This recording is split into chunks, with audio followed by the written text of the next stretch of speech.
Kwa majina naitwa Mchungaji Sebastian Henry Muhomi, mchungaji wa mtaa na kanisa la Betheli. Tunamshukuru Mungu kwa ajili ya siku hii ya leo, ambapo katika idara ya campus na chaplainsia na idara ya huduma tumekuja tena kushiriki kazi ya kuwaona madaktari, wauguzi pamoja na wafanyakazi wa kada ya afya katika hospitali hii ya mkoa wetu wa Geita, hospitali hii ya mkoa wa Geita iliyopo hapa Magogo. Tumekuja kuonana na madaktari, wauguzi na watu wa kada ya afya peke yao, sio kuona wagonjwa, kuja kuwatia moyo, kuja kuomba nao, lakini pia tumeshiriki nao neno la Mungu kupitia kitabu cha Kumbukumbu la Torati 32 aya ya 39. Tukashiriki nao pia kitabu cha Timotheo wa pili sura ile ya 7. Tumewatia moyo kuambia kwamba kazi hii ya utabibu ni kazi kubwa na ni njema.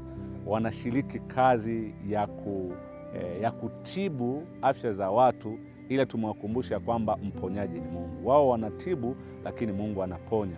Tumewatia moyo kwamba wawapende wagonjwa, wahudumie. Tumewasihi kuwa na subira na kuwatia moyo hata waliokata tamaa, maana kazi yao ni kuonyesha watu tumaini. Lakini ambacho kimetufurahisha sana, tumekuta mwitikio ni mkubwa, maana tulikuja tunajua madaktari wako 62, watu wa madaktari na wauguzi, lakini tumekuta watu namba ni 92, 93. Kwa hiyo tukawa tumetoa vitabu kwa ajili ya kuwapatia kama zawadi, na hivyo ni kupendekezea mshiriki wa kanisa la Waadventista wa Sabato na waumini wa kanisa la Betheli ya kwamba tumepewa agizo na Bwana kwenda kupeleka Injili.